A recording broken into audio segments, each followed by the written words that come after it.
ನಮಸ್ಕಾರ ಮಿತ್ರರೇ, ವಿಜುವಲ್ ಕಾಥಾಗೆ ಸ್ವಾಗತ. ಇಂದು ನಮ್ಮ ಪ್ರಯಾಣ ವಿಜಯನಗರ ಸಾಮ್ರಾಜ್ಯದ ಪರಿಚಯದಿಂದ ಆರಂಭವಾಗ್ತಾ ಇದೆ. ಶ್ರೀ ಕೃಷ್ಣದೇವರಾಯರ ಕಾಲದಲ್ಲಿ ವಿಜಯನಗರ ಸಾಮ್ರಾಜ್ಯವು ಜಗತ್ತಿನ ಅತ್ಯಂತ ವೈಭವಶಾಲಿ ರಾಜ್ಯಗಳಲ್ಲಿ ಒಂದಾಯಿತು. ಕಲೆ, ಸಂಸ್ಕೃತಿ, ಯುದ್ಧತಂತ್ರ ಪ್ರತಿಯೊಂದರಲ್ಲೂ ಅದ್ಭುತ ಸಾಧನೆ ಕಂಡಿತು.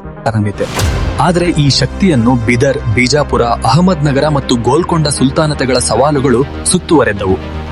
ಇಂದಿನ ಭಾಗಗಳಲ್ಲಿ ವಿಜಯನಗರ ಸಾಮ್ರಾಜ್ಯದ ಮಹಿಮೆ, ಸಾಧನೆ ಮತ್ತು ಅದು ಎದುರಿಸಿದ ಕರುಣ ಅಂತ್ಯವನ್ನ ನಾವು ಅನ್ವೇಷಿಸಲು ಹೊರಟಿದ್ದೇವೆ. ಭಾರತ ಇತಿಹಾಸದ ಈ ಅಮರ ಅಧ್ಯಾಯಕ್ಕೆ ನಮ್ಮ ಜೊತೆಗೆ ಇರಿ.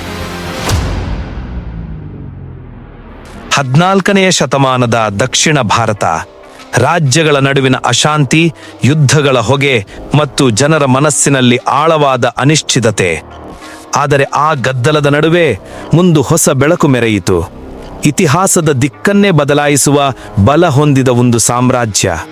ಅದರ ಹೆಸರು ವಿಜಯನಗರ. ಇದು ಹೇಗೆ ಇಷ್ಟು ಬಲವಂತವಾಗಿದೆ ಮತ್ತು ಒಂದೇ ಯುದ್ಧದಲ್ಲಿ ಹೇಗೆ ಕುಸಿತಗೊಂಡಿತು?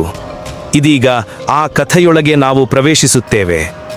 ತುಂಗಭದ್ರೆಯ ನದಿ ತೀರದಲ್ಲಿ ಹರಿಹರ ಮತ್ತು ಬುಕ ಇಬ್ಬರು ಸಹೋದರರು ತಮ್ಮ ಜನತೆಗೆ ಭದ್ರತೆ ಮತ್ತು ಶಾಂತಿ ನೀಡುವ ಹೊಸ ರಾಜ್ಯದ ಕನಸು ಕಂಡರು.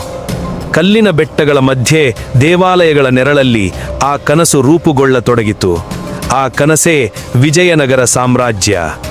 ವಿದೇಶಿ ಪ್ರವಾಸಿಗರು ನಗರಕ್ಕೆ ಬಂದಾಗ ಬೆರಗಾಗುತ್ತಿದ್ದರು.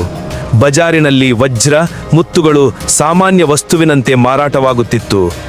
ಅರಮನೆಗಳು ಚಿನ್ನದ ಕಿರಣಗಳಲ್ಲಿ ಹೊಳೆಯುತ್ತಿವೆ. ಸೈನ್ಯ ಹೆಜ್ಜೆ ಹಾಕಿದರೆ ನೆಲವೇ ನಡುಗುವಂತೆ. ವಿಜಯನಗರ ಒಂದು ನಗರವಲ್ಲ, ಒಂದು ಅದ್ಭುತ, ಒಂದು ಚಮತ್ಕಾರ.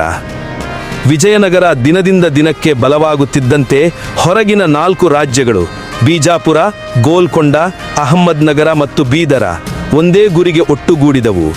ವಿಜಯನಗರವನ್ನು ನಾಶ ಮಾಡಬೇಕು.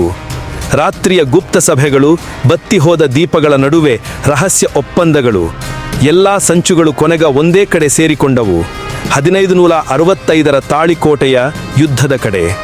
ಯುದ್ಧ ಭೂಮಿಯಲ್ಲಿ ಧೂಳು ಗಾಳಿಯಲ್ಲಿ ಬೆರೆತಿತ್ತು.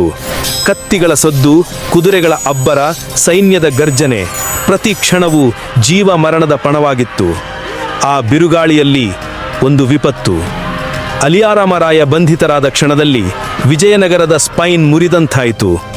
ಯುದ್ಧದ ನಂತರ ಒಮ್ಮೆ ಶ್ರೀಮಂತಿಕೆಯ ಸಂಕೇತವಾಗಿದ್ದ ವಿಜಯನಗರ ಬೆಂಕಿಯ ಹೊಗೆಗೆ ಮುಗುಚಿಬಿತ್ತು. ಮಾರುಕಟ್ಟೆಗಳು ಬೂದಿಯಾಗಿದ್ದವು, ಗೋಪುರಗಳು ಕುಸಿದು ಹೋದವು.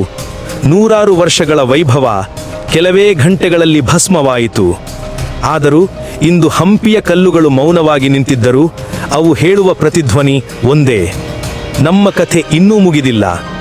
ನಮ್ಮೊಂದಿಗೆ ಕೊನೆಯವರೆಗೂ ಇದ್ದ ನಿಮಗೆ ಧನ್ಯವಾದಗಳು. ಈ ರೀತಿಯ ಇತಿಹಾಸದ ಆಳದ ಕಥೆಗಳಿಗಾಗಿ ಚಾನೆಲ್ ಅನ್ನು ಸಬ್ಸ್ಕ್ರೈಬ್ ಮಾಡಿ. ಮುಂದಿನ ಕಥೆಯಲ್ಲಿ ಮತ್ತೆ ಭೇಟಿಯಾಗೋಣ.